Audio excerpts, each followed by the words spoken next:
This segment was made possible by Catholic Charities of the Diocese of Arlington, which is funded in part by the Bishop's Lenten Appeal. We thank all who support this critical appeal and ministries it funds.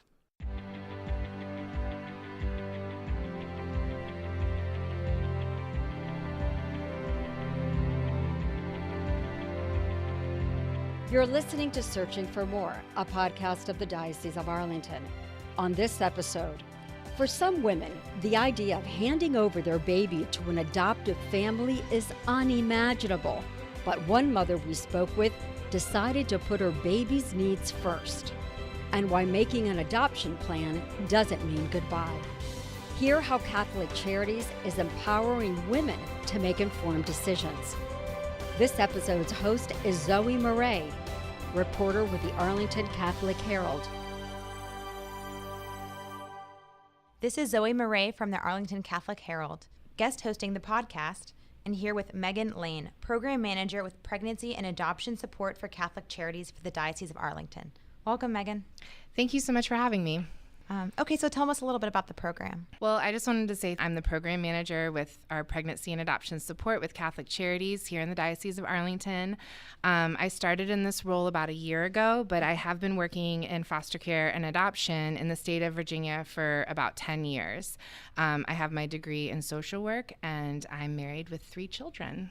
So with the Pregnancy and Adoption Support Program, we provide pregnancy support for families who are experiencing an unexpected or crisis pregnancy, and we also provide adoption services. Most of what we do right now is adoption support, but we are developing our pregnancy support services over the next year so that we can serve more families who are choosing to parent their baby. Regarding adoption services, we believe that adoption is a lifelong journey, and our mission is to provide transformative services to individuals, families, and communities whose lives are touched by adoption through adoption competent trainings and counseling, through providing support, resources, and tools to all of our clients for a lifetime. And what does that look like? So with our pregnancy support, we always include options counseling, which is something that our office really advocates for. And that involves having conversations with expectant families about making a plan for what's best for them and for their baby. I want to share some statistics with you guys, if that's okay. Sure. So nearly 1/2 of pregnancies in our country are unintended, meaning that they're mistimed or they're not wanted at all. Wow. Less than 2% of those pregnancies end in adoption. Wow.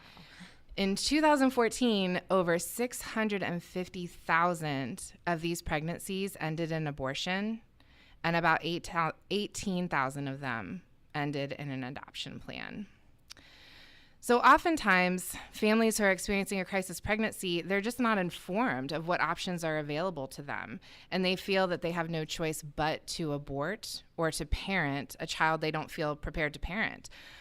So we want to empower families to make informed decisions about what's best for them and their baby. And we do this by options counseling. It involves talking through the logistics of parenting with a co-parent, single parenting, parenting with the support of your family, or creating an adoption plan for your child. And there's a lot of research that expectant families are not presented with this option at all, or they're not given accurate information about it. So we're taking action, and we are partnering with our pro-life missions throughout the diocese to really equip them with ways to share this information and share this option as a viable option for abortion vulnerable families. Many of these organizations like crisis pregnancy centers and maternity homes, they tell us they don't feel comfortable talking about adoption. They don't know how to present it. They mention adoption and they just get shut down immediately. Mm-hmm. But to them, I would say we have to get comfortable talking about adoption, because I promise you, abortion providers are incredibly comfortable talking about abortion. And we realize there's a way to do this, but it involves breaking down misconceptions about adoptions and providing unbiased information. Okay, so let's talk a little bit about the language. You know, a lot of people say giving up a child, but you're more for using the language making an adoption plan. Can you tell me about that? Absolutely. We will always correct anyone who we hear say, give up my baby for adoption or give up your baby for adoption, because giving something up takes all the control and power away. Mm-hmm. We want to empower people to take control of their circumstance, make an adoption plan for your baby. Plus, babies, they're not property to be given up or kept. So we also want to say to our pro-life partners, consider saying choose life instead of saying keep your baby.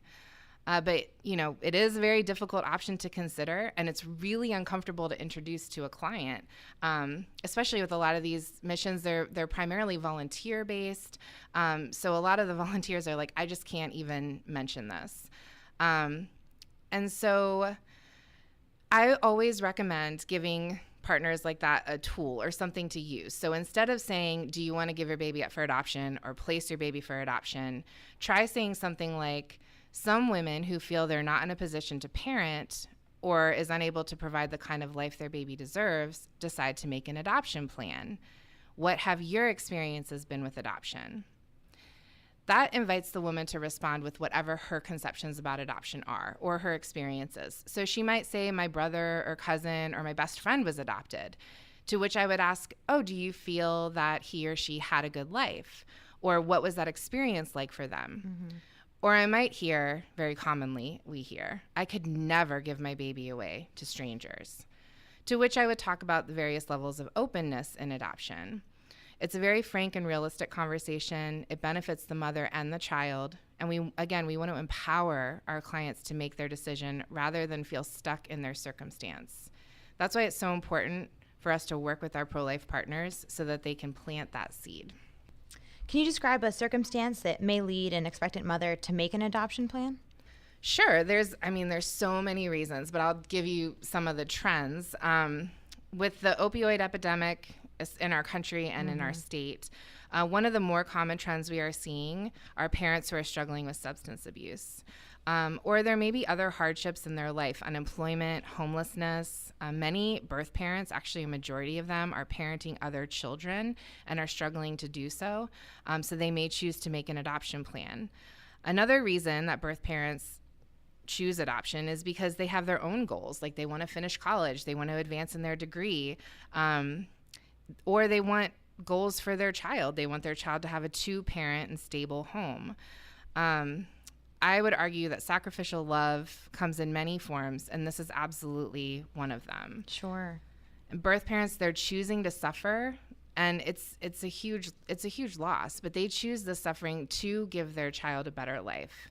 And I also want to mention, too, that there was a long-term study on birth mother outcomes. And it showed that birth mothers who made a really well thought out intentional decision about making an adoption plan go on to achieve higher levels of education, attain better employment, and higher financial stability.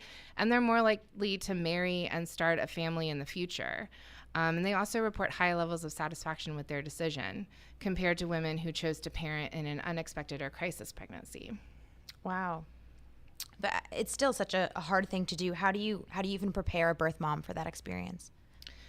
Well, I would say that it's really typical for parents, especially women, to fluctuate in their decision throughout their pregnancy, and that's really normal. So that's another message we want to share with our pro-life partners. Just because someone says, no way I would consider that, doesn't mean that they wouldn't think about it at another time throughout their pregnancy. So it's critical that a woman considering making an adoption plan has access to professional adoption counseling, and that involves extensive pre- and post-birth counseling, anticipatory grief and loss work, continued conversations about what their options are and what each of those options could look like, and then actually making the adoption plan. And then after placement, it involves ongoing grief counseling. We at Catholic Charities, we're with our moms throughout the pregnancy and for a lifetime after birth, if they want us to be. We remain that resource through support groups, counseling. A lot of times we're facilitating the exchange of information between the birth family and the adoptive family. We can help facilitate visits if that's part of their openness agreement. So we're really just there with them through every step. And I brought a very special guest with me today, and she is here to talk a little bit about her experience in choosing in choosing adoption for her child. So I'd like to introduce Sarah, who is one of our birth mothers. Welcome, Sarah. Thanks so much for coming. Thank you for having me. Could you just share a little bit with us about why you chose to place your child for adoption? Of course. I wanted my baby to have a better life and to have a stable home.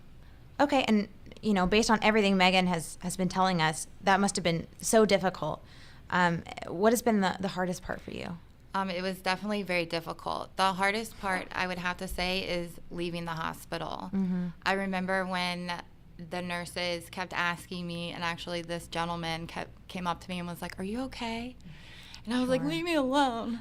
So that was the hardest part. But I got to spend 3 days with her, and I was so grateful for that because I got to get closure out of it. Mm-hmm.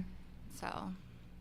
And looking back, what are you grateful for through the adoption process? I'm so grateful that I chose an open adoption because I have an amazing relationship with my birth child and her parents, and I'm so grateful for that. That's awesome. And is there anything else you'd like to tell women who may be considering adoption? I just want the girls to know that you are not alone. It's okay, and you definitely can do this.